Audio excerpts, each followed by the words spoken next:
Good morning. Well. Wow. Nobody can tell us nothing today. Not today. God, maybe not ever. All we want to say to you is we've got a couple of icons on today. I mean, It's been a good morning. yeah, it has. Even our production crew is like, wait, before we click off the camera, we want to take a screenshot of our own selves with them. I'm like, yeah, we all want a piece of the pie today. So before we get to them, I'm going to bury that lead. So unkind. It's mean, right? But you know what? The way that this happens is it's right there in the title of the episode that people just downloaded. It's true. Or they clicked through the video we said specifically. Okay. Fine. We have Stephen and Evie Colbert on the show today. No big deal. Just a comedy giant. But let me ask you this though, because we're going to discuss their cookbook that they wrote together. That kind of, well, I'm not going to spoil it. It's so fun. Do you have a cookbook, like a fave, like the one that when you look through it, it's all stained and wrinkled, and you've used it to shreds? I do have an old cookbook with writing and, dog-eared, but it's not mine. I actually have not ever used that many cookbooks. Because you use the internet? Or like I would watch a cooking show and then just go do it myself. Like measuring's not that important. Oh, yeah. Because I don't bake. Same. Then I can do what I want. But the cookbook that I always think about as being like everlasting standard is from my parents, and it was the Junior League cookbook from San Antonio. Junior League cookbooks go so hard. Yeah. This one's from 1978. Yeah. It's called Flavors. Everyone I knew had one in their house. And our moms were not in the Junior League. No. But it doesn't matter. And because it's San Antonio, it is like such a broad cross-section of every kind of food. San Antonio's always been a melting pot.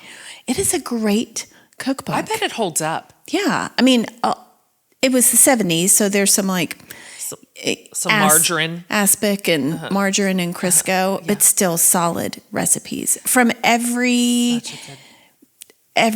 culture you can imagine. I think Junior League is still doing cookbooks. And for some reason, they are gold. I think I have 3.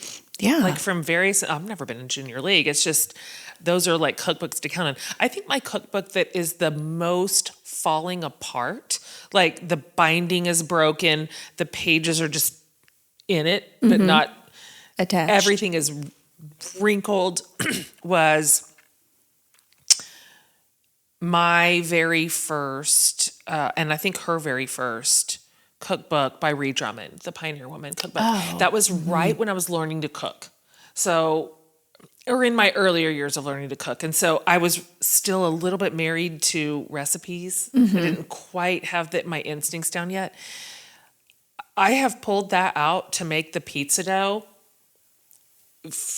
7,000 times. So anytime somebody ever brings me my own cookbook, which is only a couple years old, but it's dirty, I am thrilled. That's the best thing in the entire world. Filthy, greasy. Best compliment. Best compliment. Absolute best compliment. Okay. We've got to move closer to the Colberts, because also what a fun time. We laughed and we laughed and we laughed, as you might imagine. But first of all, we can't move on before we do a little rant or rave. It's time for rant or rave, where we rant or we rave. So right now is a time when a bunch of invitations are landing in people's mailboxes or in their inbox in their computers, and they are invitations for high school reunions. I'd like to know your feelings. High school reunions, yes, no? Did you go yes, no? Love or hate? Rant or rave? I always have to couch my answer in, Well, not for me, but it's fine for other people. Because you don't want to hurt somebody's feelings. Also, that's almost everything. Oh, well. Is not for me. That's so true. So little is for you. Right. Is it social? Probably not. It's probably just going to be a no. I'm so glad that people still have high school reunions. Like my dad's high school, they still have lunches they go to. Cute. I went to two. You did? I went to one before kids. Oh, yeah. And then I went to like The a 10-year? family day. Yeah, so probably like the 10-year and the 15. It was fine. Like there were really nice, wonderful people. You're talking in a voice that you do? Individual people that it was so good to see. Okay. But like I didn't love high school. Oh, yeah. And so just being in a social setting again, for that reason, it's not the people so much. It's just, I'd rather. Just like my years with you were mostly misery. So I'd rather not just like relive them over chicken salad. Right. But like with growth, you understand like some of that misery was just self-inflicted. It was just about me. It wasn't about them.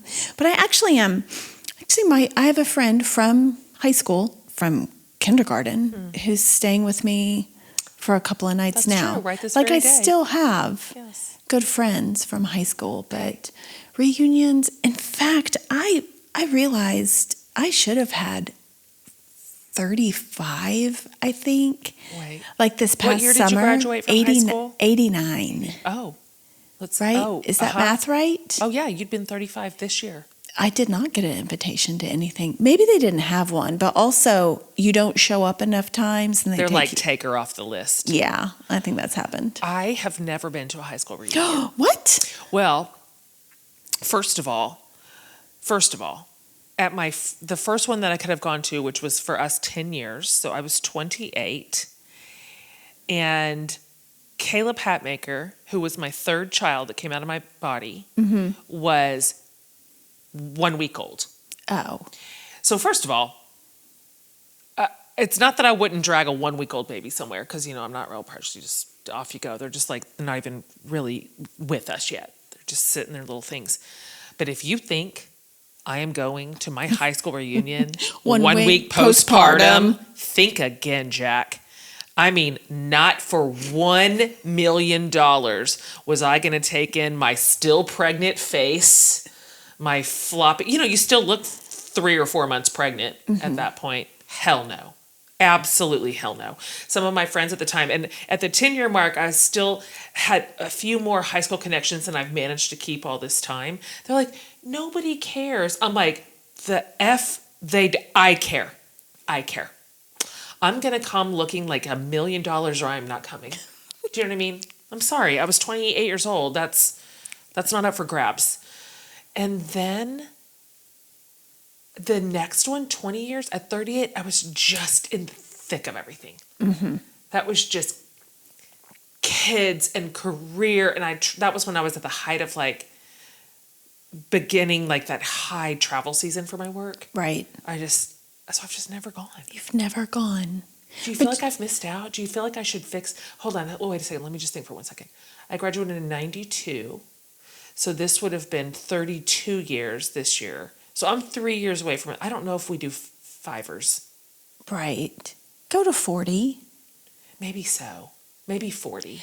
And 40, I think everyone has the name tag with their senior picture on the name tag. God, well. So that you can like remember. Yeah. Like no one expects you to remember their names automatically. Thank God.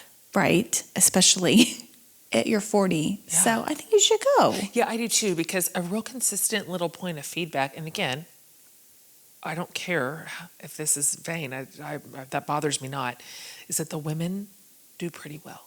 The women are aging well. The women come back at 30 and 40 looking like smoke show. And the men less so. I'm not saying anything against men. I'm just saying this is the intel. This is data, is all I'm saying. It's data. But yeah, maybe. I would really like to see your senior picture. Why? Because I would. Always asking because for the I would like photos. to see what iteration of yourself you presented to the world in 1989. Well, it was what you would expect. Tell But me also, more. here, well, Was your hair big? yes. How big? Well, as we've discussed before, San Antonio is so humid. So it doesn't matter how big you attempted it, it's half that That's a good point. size by the time you get your picture taken. That's too bad. I know. Especially in the 80s. But God, senior, yeah, big hair.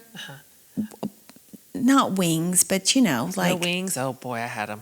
I'd like you to bangs, send me big that picture bangs. and I'd like to put it on my social media. here's what Just asking happens. for permission. You always ask for a picture, and the way you're going to see them is if I have it on my phone and I will show it to you from 3 feet away, and I will never send it to you. Well, that's fair, to be honest with you. And I understand where that comes from like history. Right. But what if I put it next to mine? What if we did our senior pictures side by side? Mine's no picnic. I'll tell you, my hair's huge. Just huge. Like, I was 92. We were just on the very back edge of big hair. Still there. 100% still there. But we were starting to grow our bangs out. That was a new thing about the early 90s. Like, maybe we don't just have a huge cascade of bangs. Maybe the cascade goes into the rest of the hair. Does this make sense? So when I went to college, I had a whole waterfall of bangs, but not just stopped bangs. Does this make sense? Okay, anyways. I'm just saying it wasn't great. Also, a very terrible thing, and you've probably seen this in my mom's house. You know how she has our senior pictures up in the hall? Yes. Is, first of all, how dare she? But second of all, in my picture where I'm like this, I hope that you have noticed that right here on my little, I've got my little chin right on my little hand, and right here is my boyfriend's class ring. Oh God, I know. It's this big. Why? Where was my mother? Who let me do that? She did not care. She wasn't there. She was like, go. I don't know. Go. She didn't ask me what I was wearing. She wasn't like, maybe you shouldn't wear that giant male class ring on your finger and put it right by your face. Well, guess what? It's exactly what I did. It's terrible. It's so terrible. And then I lost his class ring in the river. I know. I'm sorry. You didn't even give it back when you broke up? Well, I lost it in the river. Oh my What was I going to give back? I'm not diving down there for it, and I'm sorry about it. But to be fair, he lost mine in the same river. So this is our karma. Okay. And that's why high schoolers shouldn't date. Is this the same river that also your brother drove your mom's Jeep into? Yeah, it was. That river has taken a lot from my family. So, okay. One more quick segment before we get to the Colberts. Okay. Gen Excellence. It's Gen Excellence. Gen Excellence. Gen Excellence. This one has relevance. Obviously, we have on Stephen Colbert today. He is a comedy genius. Like, we know him primarily from late night. At least that was our front door. So, my question. Did you, and if so, which one? Which late night show did you watch like as a teen 20s? Like in that era? Carson. Oh, Carson. Yeah. 100%. What year did Carson retire? I'm gonna ask. Early 90s. Because I watched the last show at 92. Yeah. my sorority little sis's, her parents' house in Richardson, Texas. And cried and cried. I cried Yes. my eyes out when Bette Midler sang. Ugh. Do you remember? Yes. Yes, Carson. Who the did whole you time. graduate to after Carson?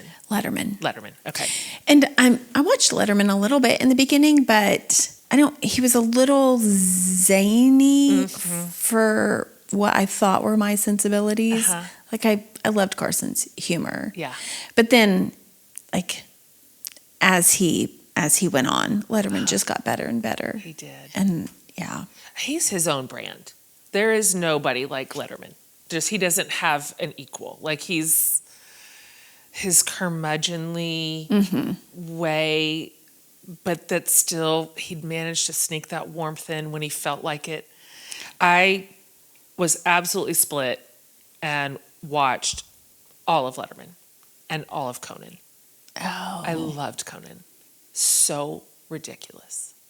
Like where Letterman had that kind of harder edge, Conan was just a clown car. Yes. And I just loved it. He is the funniest, most outrageous, silly. He's silly funny.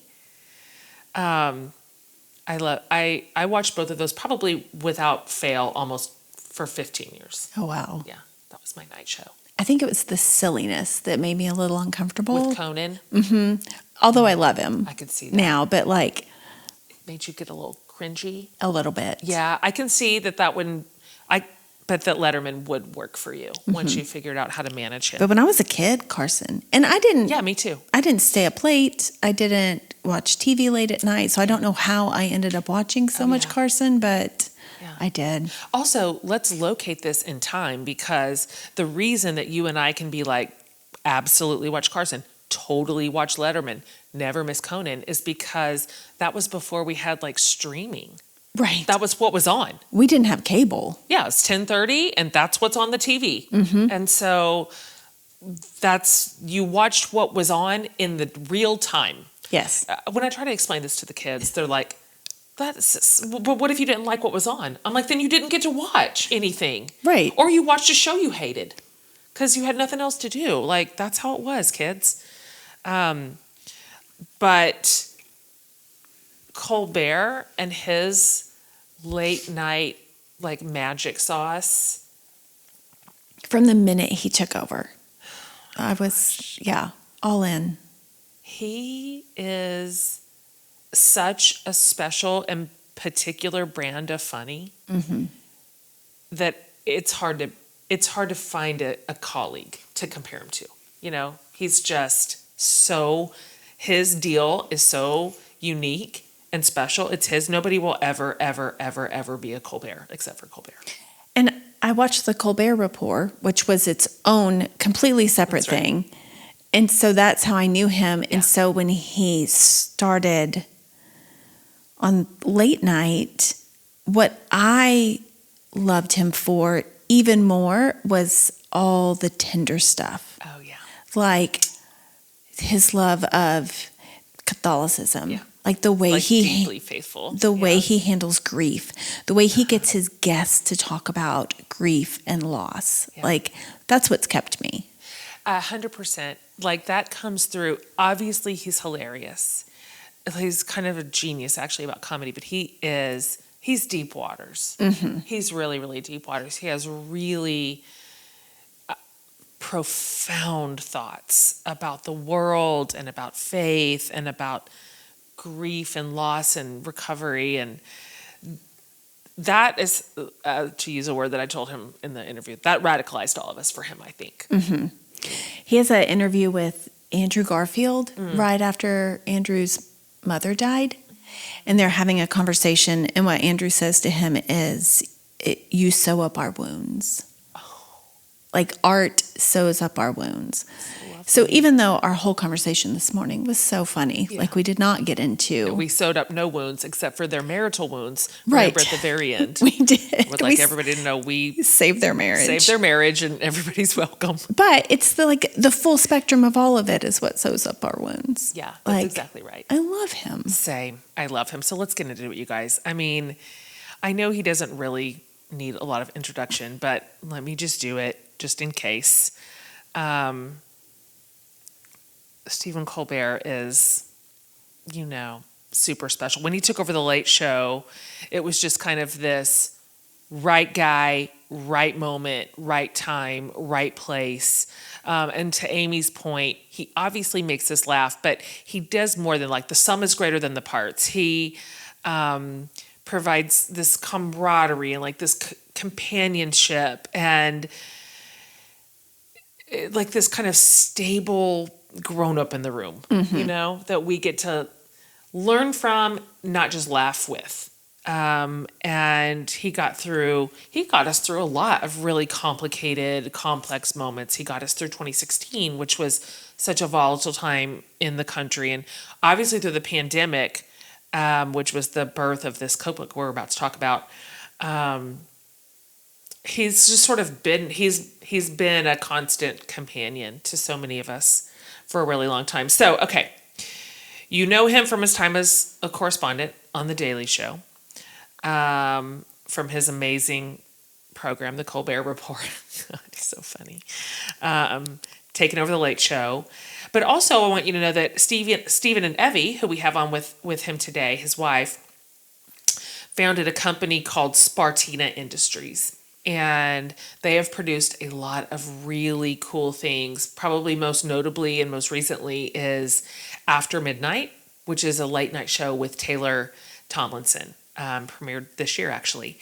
Evie also has a background in acting and helps run a nonprofit arts organization called Montclair Film. And so they're here with us today because in the middle of the pandemic, when we were all in lockdown, and if you were watching, and Amy and I talked to him about this, but he was doing the Late Show from his home, and his crew was his wife and his kids.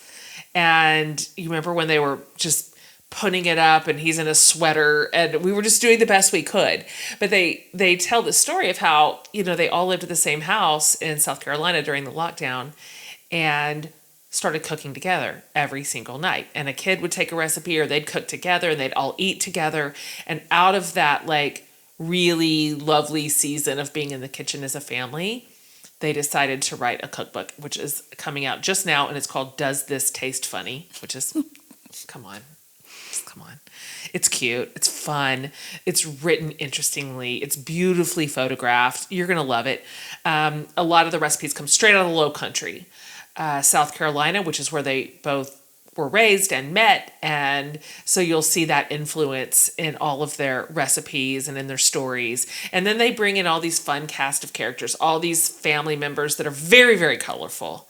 And they have their own little highlights in various recipes or stories. And it's just fun. It's like you've been invited to the Colbert's house for a really long, fun dinner. And that is how the whole cookbook feels. And so, we loved them. Yes. We loved them. We did a lot of laughing, a lot of cutting up. I don't know if we got to hardly any of our questions, but we at least got to half. We just threw it out. It was like, let's just, what we're doing? We're just talking to these two fun people, and you're going to love it. And of course, you already love them. So we are delighted to bring such a wonderful couple to the show, Stephen and Evie Colbert.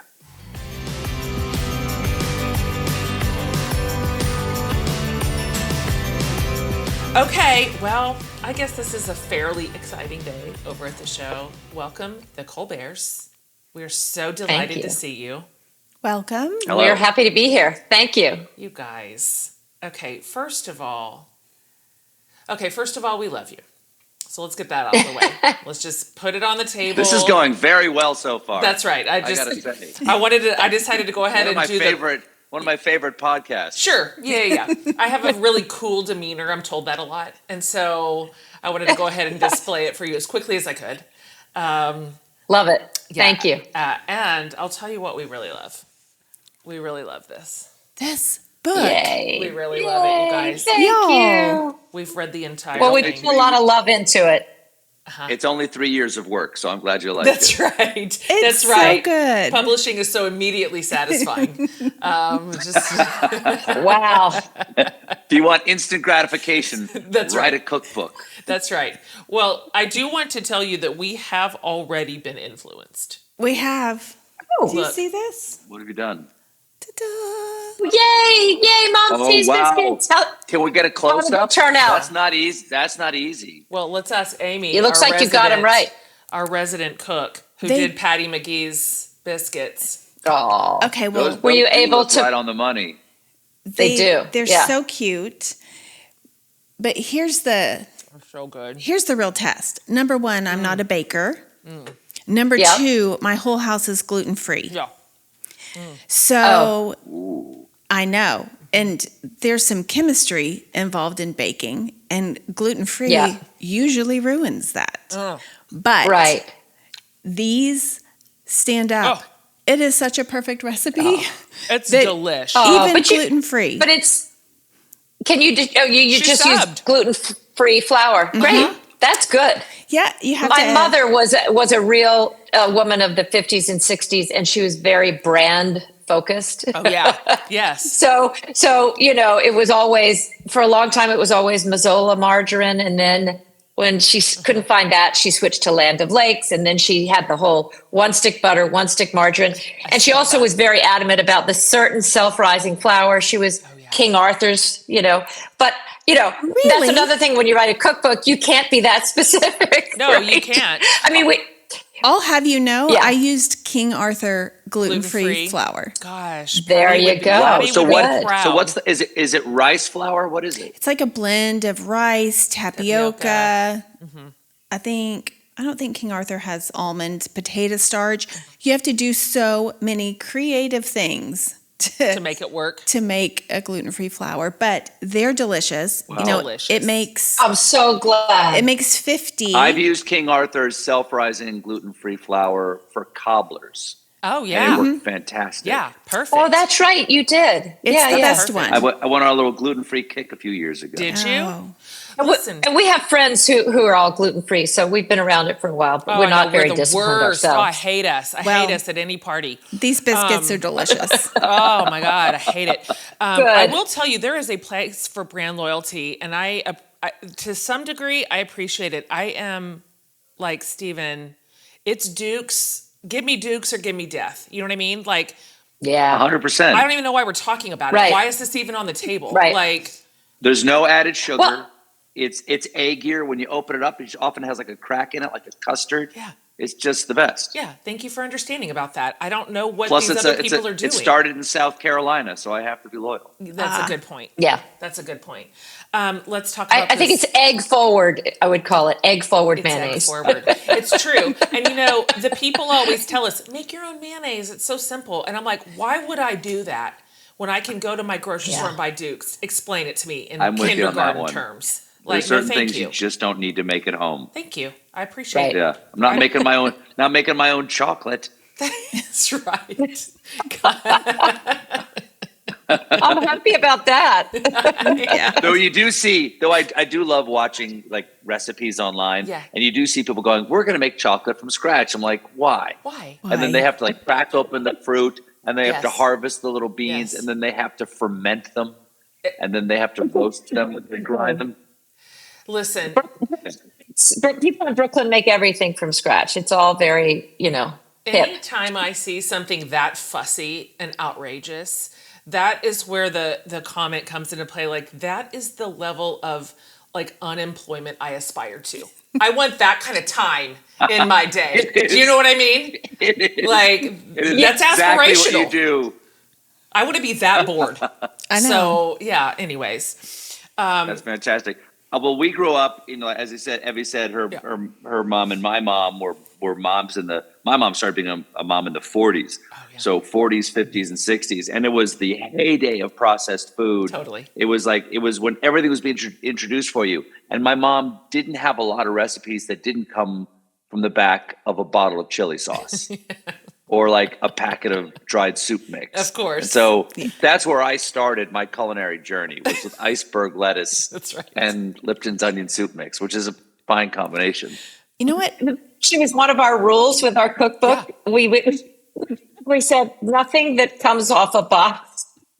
I like that. We started, Yes. there were quite a few old family recipes that we started with, and we said, no, let's not say, okay, get a box of Lipton soup. That's right. Let's do that. That's right. That's just the baseline. We're going to start from there. Right. Although, For quality control. That's good. for all I know, it might be the margarine that like created a gluten-free delicious biscuit. Like I bought a Did box you do of margarine?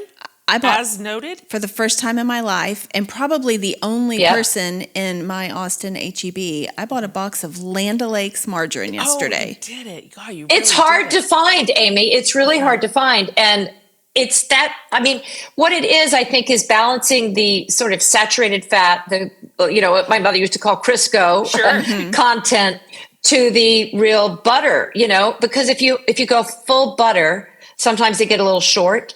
And if you go full margarine, sometimes they get a little sort of runny or they don't set up enough. So I mean, it was her magic, you know. if it's good enough for Patti. Listen, she made them all the time. She was like a factory figuring out the best. So why reinvent it, right? Right. Such a good story and such a good way to start the book out. It just right away you introduce us to your like cast of characters and we're in. We're bought in. I mean, truly, like by the time we get to Bunky, I'm like, I'm going to move to their home. I'm going to move to their native homeland and be their neighbor. Yes. And I'm going to eat Bunky at is the Bunky's. breakout star of the book. I mean, Bunky needs his own book. Bunky needs his own series. He does. Life with Bunky. He does. Yeah. And just the nicest fella you could ever imagine. As we like to say, no, Human being. you never meet a complete jerk whose nickname is Bunky. Never. Absolutely never. And Bunky feels like he would be camera gold.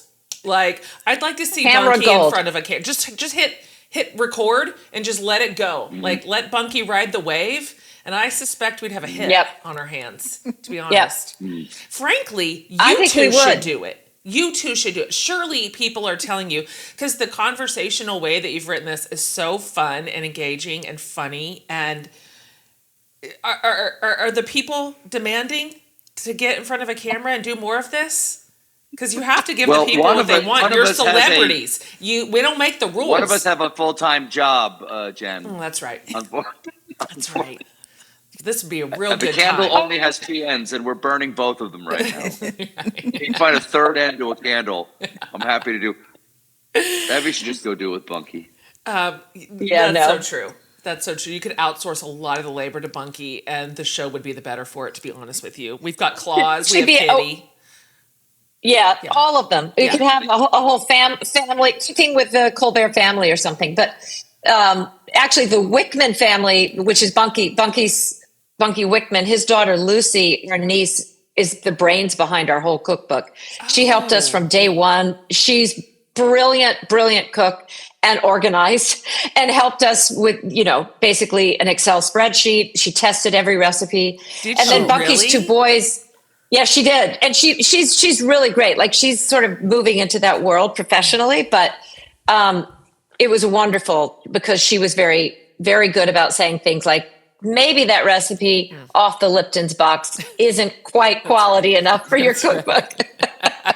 We also had a professional test kitchen too. Like Lucy was the first round. She was family. We could show our recipes to her and she'd go, maybe not. And then we had a professional test kitchen after that. Yep. A wonderful guy named Chris Styler, who also did a ton of work for us. It really takes a lot of people to pull this off. It really does. I wrote a cookbook that came out 2 years ago, and that was my first one. I normally just write in a different genre, and I was stunned at how many people it takes to pull off one cookbook.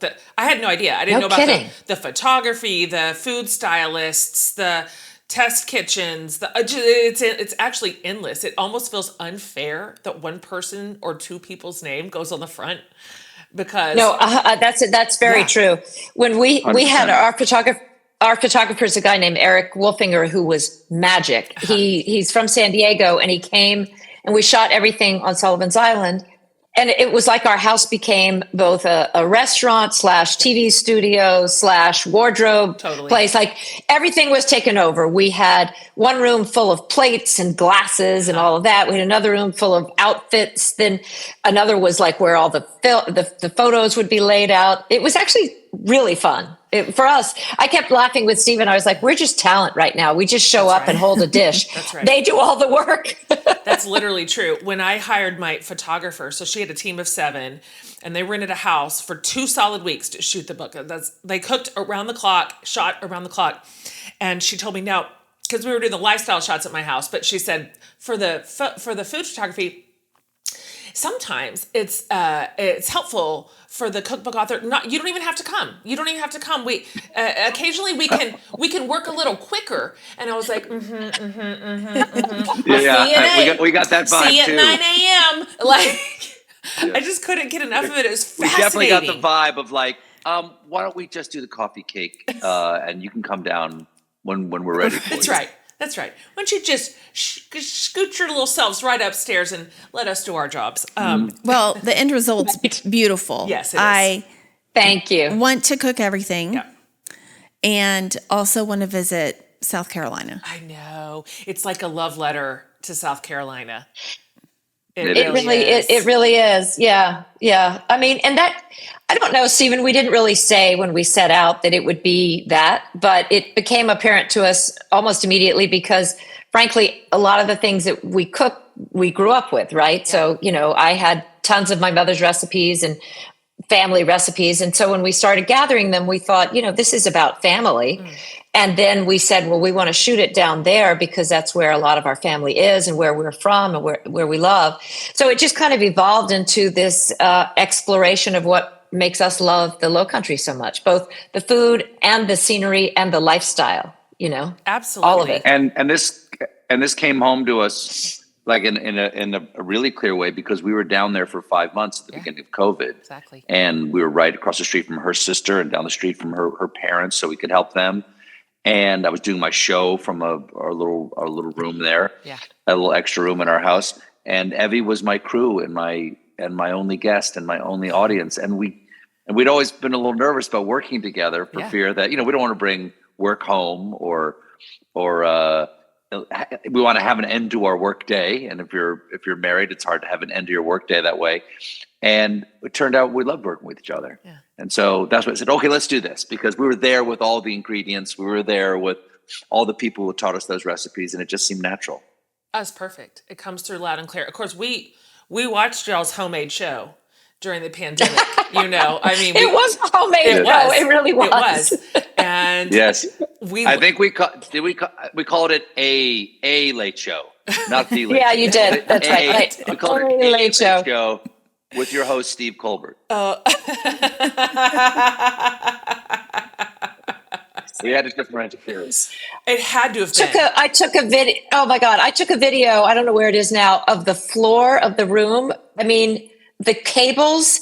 It was chaos, and literally you'd have to climb over the sofa to turn on these little lights, and then we had these cameras, and I mean, it was just all crammed in there. And then, if something went wrong, it would be turn this off, until you found what was wrong. And then, that great thing about if you turn it off and turn it back on, 9 times out of 10, it fixes itself. That was really all I knew how to do was turn things off and turn them on. Yeah. Yes. Exactly. In our living room, Evie was essentially turning CBS off and turning CBS on. That had really to have been so stressful. So stressful. Well, it's funny. It was. Our 2 boys started, and our daughter, our kids were there too. And, they're young, and they were like, our middle child had just finished or was in the process of finishing college. Yeah. And he was a film major, so he spoke that language. Okay. He understood everything. But when they basically, both boys, one was a senior in high school, one was a senior in college. Our daughter was working full time. They all said to us, we don't have time to run a TV show and do what we have to do. So I stepped in, but I said to Stephen's crew in New York, I said, you need to give me step 1 directions. Yeah. And I mean, like, step 1, stand up. Step 2, turn on the light. I need bit by bit by bit what I'm going to do. Because I can't, those kids would just be like, oh, I got it. I was terrified. I had no idea what I was doing. We literally, in this little studio, this is just like, what is this, mom and pop down here?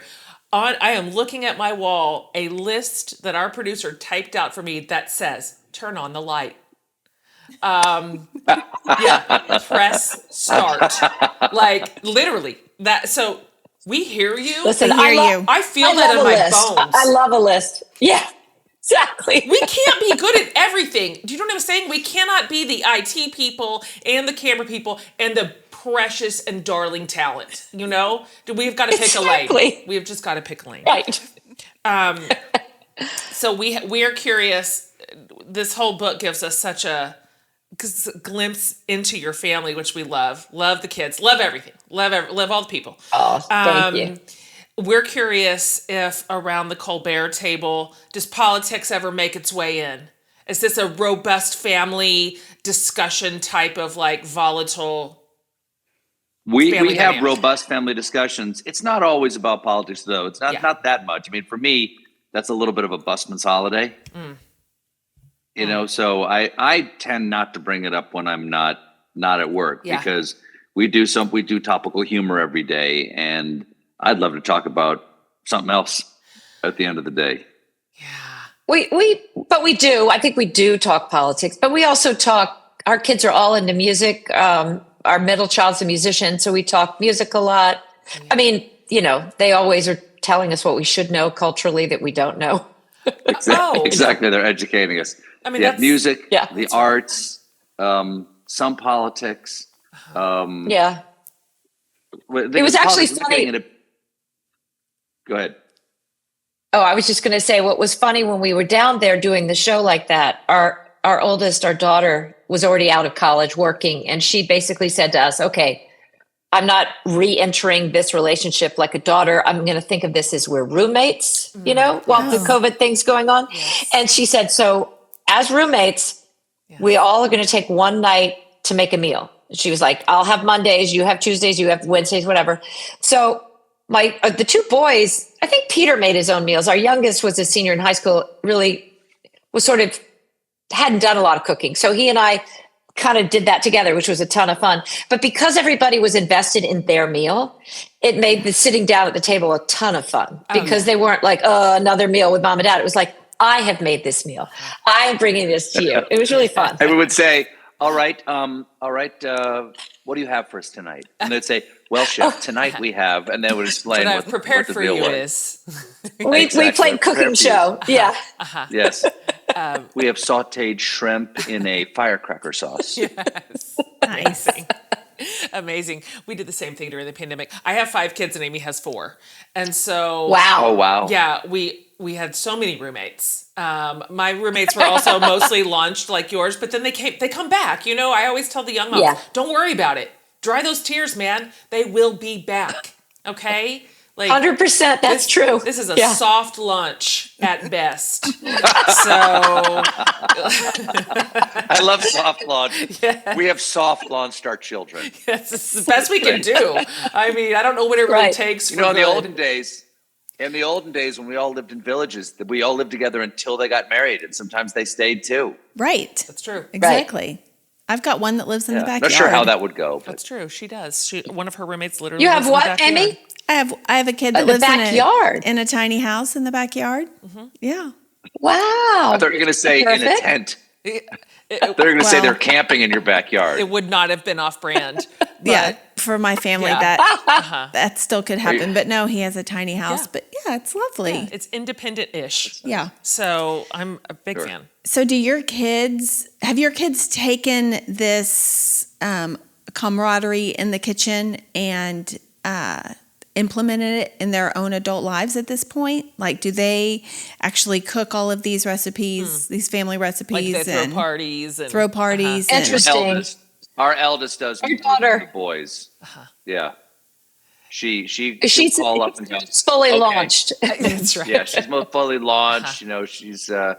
She's in a relationship and everything like that, and they throw parties and in their tiny little apartment, which is lovely. It's snug as a bug in a rug. It's kind of cute.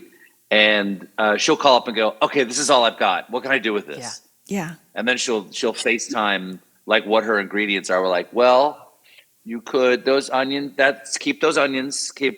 How wet are those mushrooms?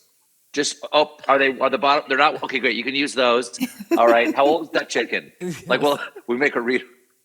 Oh my God. One of her favorite things to do is come to our house and look at the expiration dates of everything. Oh my God. My bigs do this Share too. that information. It is fantastic. She found a can of baking powder that was older than she was. No, she didn't. There's no way. It was in the back. It was at the back of a shelf. Oh my God. Like, that's still good. That's amazing. She just hurls.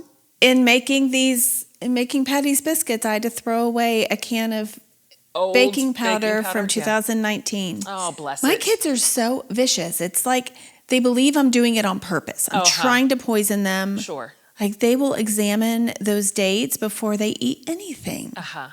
Well, you know what the thing is I grew up with my grandma's sensibilities. And so, hell, nothing was even in the refrigerator. The eggs were out, the butter's out. She's a farm girl. So I am so not precious about like food temperature and expiration dates, and my kids also feel like I'm a villain in the story. Like, I'm like, well, you know what? You eat this food for free. That's funny. So I don't know what to tell you about it. I'm a huge believer of leaving the butter out. Huge. We actually huge. We actually, I think for last Christmas we got Evie a butter dish to leave out on the counter. Yes, that's good parenting. I call it counter butter, and it is a completely different thing than fridge butter. Correct. Yes. And that counter butter. Yes. Yep. And I've also gotten into very serious butter. I made a reference on my show. Just one of my writers threw in a reference to Bordier butter at one point. And I said to them, what's Bordier butter? And they said, I don't know. I just looked up what's the best butter in the world. So they just used it as a reference of like something high end and fancy. And about a month later, I got a box of butter from Monsieur Bordier in this little town in Normandy because somebody had told him that I had referenced his butter, and I got a dozen bars of this butter. And there's Doux, which is the sweet butter, which is unsalted. There's demi-sel, half salted, which is fantastic. They have Espelette, they have spicy, they have onion butter and vanilla butter and garlic butter, ramp butter essentially. Oh my, it's unbelievable. Tomato basil butter. And now Evie is a little mad at me because there's no room for anything in our freezer. That's right. It's a butter freezer. You have to order way ahead of time. Yes. Because they make it for batch. You have to order it, like say, I literally ordered like 100 bars of butter last time. And it's all over. And like how much better can butter be? It's so much better. Oh no, I believe than you. Any butter I've ever had. Is it? I believe it's close to a cheese. It's almost a cheese. It's amazing. it's so creamy. It's so good. Yeah, you guys got radicalized by the butter. Like, yes, you did. We did, exactly. How could you resist? I think Homeland Security is like, I think I'm on a no-fly list or something like that. Also, who needs 100 bars of butter? Like, we're paying attention. Like, questionable. You're on our radar. Right. Yes. You also sound a tiny bit now like the people in Brooklyn who make their own chocolate. God, you're not wrong. Exactly. Yeah. It's a leap. That would be if I made my own butter. I guess true. That's true. That's if I made my own butter. I am buying very expensive butter from France. They sound like This is maybe this so. Is a gateway. That might be true. What it is. This is gateway butter, and the next it is. the next thing gateway is you're butter. making chocolate nibs or whatever they're called. I don't really know about this, but I can appreciate. Well, is there anything? Go ahead. I'm sorry. I was just going to say the candied hot peppers come from a guy in Brooklyn who makes those. And we were introduced to those through someone on your show, Stephen, right? And we fell in love with them. But that's a perfect Brooklynite, he just decided to make these things. And they're fantastic. And we put them in several recipes because they're so good. They're so pretty. Aren't they? They're so pretty. Yeah. I want to have these on my counter. Augie Russo. That's right. He's the proprietor of Tiny Pizza Kitchen. That's right. In Brooklyn. He does pop-up pizza parlors. I think this is one of the juice is worth the squeeze here, fantastic. Right? Like this is worth yes, totally. The I mean,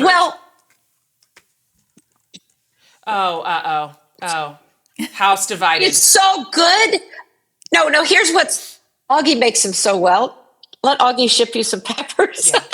Yeah. But we put the recipe in there because, again, cookbook rules, right? You can't put something in there that is hard to find. Augie's just one guy in Brooklyn. Not everybody's going to be able to find them. So we included the recipe. They're fun to make, but that is when you're on vacation and you want to spend all day making peppers. Yeah. It's the one recipe in the book that is not, it's not a dish. It's just an ingredient. I'm not mad about it. It is worth the effort to use it. Listen, I'm not afraid to call Augie and just send him my credit card information. To be honest, that's what you do. Well, that's what I would do. Yeah. If you keep forever, we have them stashed all over the house. Actually, we have some in the fridge. I think some in the cabinet. If I'm going to go to that much trouble, I'm going to make the orange peel, the candied orange peel. Oh yeah. Well, that's how it started for me because my mother was a great orange peel maker at Christmas time, and I love candied orange rinds, or in this case, candied tangerine rinds, because they're a little easier to handle than orange rinds. Because it's like a treat from the 18th century. Sure. You know, you wanted to use every bit of the orange because the ship only came in from Far Cathay about twice a year with the oranges and the lemons in it. And I just love the old fashioned nature of it. And once my mom passed, 12 years ago now, I took over that at Christmas time. And now I make batches and send them to my brothers and sisters. And they're great in an old fashioned or any cocktail. Instead of like a twist, just throw a candied orange rind in there. You're up to the races. She's so cute. Our kids, especially our youngest, are just trained. And we always, at that time of year, we always have a bowl of tangerines on the kitchen island. He always eats it, but saves the peel, puts it in the freezer. It's like, somebody would throw that away. He puts them in the freezer. Aww. He just knows.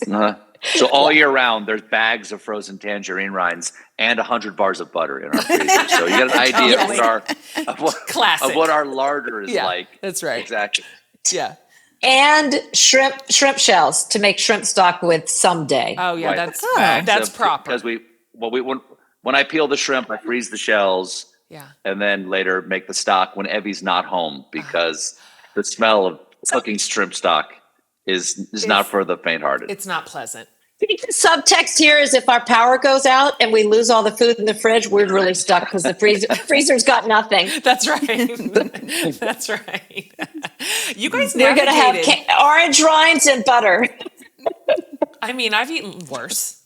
I feel like you navigated your culinary differences really well. I mean, you're a sort of vegan. I mean, when it suits you now. Yeah, when it suits you. Right. So how did you pick through all the recipes that you wanted to include when you had different points of view? Because there's some stuff you didn't like either too, Stephen, that you're like, I don't eat that. This isn't going to be the pimento cheese. Several recipes. I'm quite blunt. Yeah, you're like, this is a hard pass. I am not a fan. Yeah, exactly. I think that's kind of why we ended up with the dialogue in front of every recipe, because we found that we were lobbying for certain recipes, right? So, let's say it was a pimento cheese. I was like, I love it. I really want to put it, and here's why. And then he'd say, here's why I don't like it. Then we found ourselves like typing back and forth to each other. Or collard greens. Oh, yeah. Yep, you're just not going to have them. I don't care how much hot sauce you put on that. It's just eating shoe tongue, in my opinion. There's nothing going on there. And I grew up eating a lot of collards and a lot of pimento cheese, but you must have had a higher quality of some of our Southern foods growing up, because it never stuck. So, I think we just were honest with each other. We didn't negotiate so much as that we're completely upfront with our feelings. And that comes across in the book. Because a good marriage is really based upon honesty, don't you think? I mean, at least at the 80% mark. Do you know what I mean? We'll keep 20% behind the firewall. Is all I'm saying. Exactly. And one of the most important things you should lie about is that your marriage is based on honesty. That's the most important thing. Close the loop. I did wonder when reading through all the recipes, you talk about the Gullah influence in Lowcountry food. It's all over everything. Did you realize when you were young, growing up in that was West African influence? Like, is that something that people in Charleston understood? Or did you just think it was... it's just what we eat. Yeah. What we eat. Well, I would say that for me, I had a sense that some of the food that we loved the most, like boiled peanuts or like sesame cookies or okra and things like that, were related to the Black community in the Lowcountry. But I didn't think far enough to know that these were ingredients that had been taken over from West Africa. And like jollof rice is red rice. Like there's a direct line from that.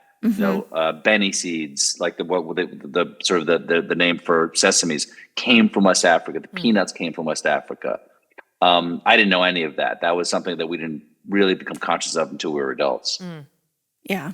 My experience was a little different, and only because my father, born and raised Charlestonian, my mother was from Marion, South Carolina, not far outside of Charleston. So for me, it was their families, like generational people in my family have always eaten that food. So, it was sort of, my father would use the term civvy beans as if everybody in the world said civvy beans, and he would talk about the influence on his childhood from the people who cooked in his family. And, it just sort of was woven into sort of a Charleston influence, even more than the culture. I was aware of it, but as part of like my parents' past as well, if that makes sense. Right. Yeah. We had my That family, when I was, yeah, go ahead. Go ahead. No, please. I was just going to say when I was younger, my father would walk home from work at 2:00 and we'd sit down to like roast beef and rice and gravy at 2:00. That was dinner. And supper was a sandwich at 7, right? And so that was all folded in the culture too, right? And there was someone in the kitchen helping, right? So it was just a little bit part of that older Southern life. Oh yeah. There are two things from that. One is that's Evie's way of saying that she was raised by Atticus Finch, because it really was. She really had a To Kill a Mockingbird childhood. I mean, quite seriously. And also her way of pointing out subtly that I'm not from Charleston, because she goes like, well, for my family, meaning her family's been there since like 1728. My family got there in 1969. Okay, got it. It's all I remember, but she has to point out that she's a binner and I'm a comer. That's right. Her roots are actually deep. Right. Exactly. That's right, Jen. Exactly. I'm sorry. When your family was gallivanting in Charleston, my people were digging the Erie Canal. Listen. We were Irishmen in Rochester, New York. I very much do not want to get into this because there's some dark in my family's past that we're not going to talk about. Listen. Yeah, none of us have clean hands. I'll talk about it because it's not in my family past. As my daughter said to us one time, she goes, "I can't believe I can't believe we have ancestors who fought for the Confederacy." And I said, "What do you mean we? you got ancestors who fought for the Confederacy. My people were digging the Erie Canal in Rochester." That's her half of the bloodline. Oh well. Sorry, kids. Yes. Yeah. Oh gosh. Yeah. Okay, well, we can't let you get away from us. I don't know if we'll get an answer for this, but you've teased us too much on the spoon story. We don't know if we get it. As you guys are bantering back and forth at the beginning, it's like, don't bring up the damn spoons. Like, not the spoons. I'm always afraid she's going to bring up the spoon story, because the spoon story is still painful. I can tell it's still painful for Evie. And therefore, it's painful for me. And yet, I was an early failure as a husband. It's the lead in your book. Yes. Husband. Well, let's hear it. It's the lead in our book. Stephen, you were not an early failure. Stephen is not ashamed to sort of come right forward with his opinions. Sure. So when we were first married, we were living in Chicago. Our kitchen was the size of a table, maybe. I mean, it was a postage stamp kitchen. And I, was in there making soup one day. I don't know. What was I making, Stephen? I was doing something, and I was cleaning the bottom of our very fancy nonstick pot with a metal spoon. Oh, dear. She wasn't cleaning. She was scraping the nice, like the flavor off the bottom in the soup. Oh, boy. She was, scraping with a metal spoon on a brand new nonstick Teflon pot that we had been given. Steve walked in there and he looked at me like, I have to reevaluate everything. That's right. I don't All know. I did was hand you a wooden spoon and say, maybe a wooden spoon? And because that pot for me. The kitchen. I walked out of the kitchen for maybe 29 years. No, I'm not, and she's not joking. She's like, okay, we can't cook together. That's right. And she walked. And I was looking at this pot. This pot was given to us for our wedding. I saw this pot as our marriage, and I was trying to preserve it. And she was willing to just dig into it with a piece of metal. And it took 29 years for us to recover. Yeah. And then doing this cookbook is the thing that really, really saved our marriage 29 years later. Look, you guys, I think you're going to make it. Hopefully, I think we'll get through it. I want to point out, we're all laughing now. we were not laughing 31 years ago. I believe that you weren't. Here's the thing. I was completely wrong. But, as you can be when you're a young person, you're defensive. And it's like, but my mother never told me that because my family didn't have nonstick pots, right? That wasn't a thing. You were cooking on Revereware. Yeah, exactly. And we had a lot of hominy and grits to scrape out of there. So, he comes in there and I was like, well, what have I done wrong? And then I didn't like the tone of voice. It's the tone of voice. I was going to say, he says all he said was maybe a wooden spoon, but I feel like there was like subtext, tone, maybe nonverbal signals. Definitely a facial expression. Like, I would like I'd like to apologize retroactively. Yeah. I think right here, I'm so sorry. right now, for the love, Stephen, I apologize as well. You guys have united us. God, we're like marriage counselors. I apologize for the love. This is just where people come to heal, is right here in this show. And we're just That's delighted right. to see it. I think we've made a lot of progress. I do I think too. we've made a lot of progress. God, Why don't we pick this up at the next session? Well done. You guys, we are obsessed with it. We're obsessed with you. Exciting. Everyone's going to love this so much. This is going to be so fun for everybody. Thanks for writing it. It is a labor. As you mentioned, it is a 3-year labor. It is no joke to write a cookbook. And so thanks for squeezing it. I had no idea. I've written books before. I had no idea how difficult a cookbook was. Hats off. Hats off to everybody who's done this. Same. Kudos, Same. Yeah. Kudos to the food people who just keep doing it over and over. I'm like, wow. By the way, I want another shout out another kudos because we've done a teeny bit of TV where you have to cook and talk. That's also very hard. I can't cook and talk in front of a camera. Those people who have cooking shows, amazing. How do they do it? I'm not that interesting. I can't think of a million interesting things to say while I'm chopping an onion. It's just an onion. I don't know. I'm just chopping it just to go in. It's too hard. Like, just watch me do it. It's very hard. Like, that is a skill. I had to get coached on it, and I never really got better. So, sorry to tell you about that. I'm sure it did get better. No, it did not. It did not. That's just you being nice because you're just like a nice person. But I'm just telling you right now, it didn't. They're like, you know what? Let's keep her off the camera. Okay. All right, you guys. Thank y'all. We just Thanks very much. Huge fans. Thank you for giving us our recipes. Yes. That we're just going to enjoy. Okay. To the Colberts. Thank you for the support of the book. And thank you, guys. Talk soon. Bye. Bye-bye.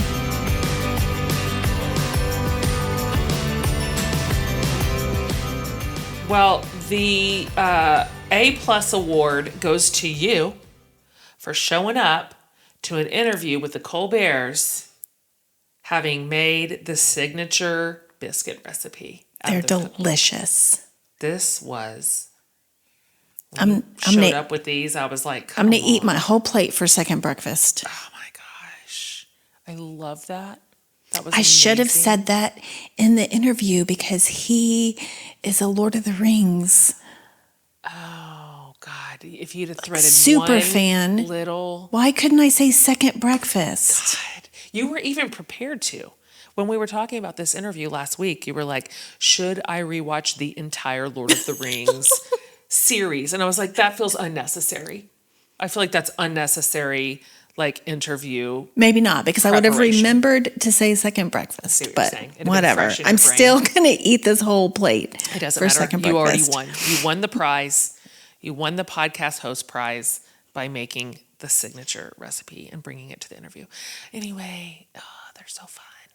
They're so fun. Go, for real, everybody listening, go order this book. Yeah, you'll love it. It's beautiful and the food's so good. Oh, it's delicious. It's a Southern delicious cooking, like high in flavor, like beautiful seasonal ingredients. Like, it's not just funny. No. It's like a beautiful cookbook. It's a legitimate cookbook. Okay. Thanks for being here. That was fun. Yeah. It's always fun to have Colbert in our little podcast world. All right, you guys, over at ginhatmaker.com under the podcast tab, all of it's there. Okay. We'll have links to all of Stephen's stuff, plus his earlier books in case I mean, it's been a minute, but when his first book came out, I Am America and So Can You. I can't even say it. I read it in one sitting, and I have probably easily read it 6 or 7 times because it's so funny. He's just so special in the world. But anyways, JenHatmaker.com, podcast tab. I'll have all of it for you. Links, show notes. If you want to share this episode, thanks for reviewing. Thank you for rating. Absolutely. Thank you for subscribing. It's a big deal for the show. So if you haven't already done it, take the 10 seconds it'll cost you, and subscribe wherever you listen to your podcast. We sure love it that you do. All right, you guys. Thank y'all. See you next week.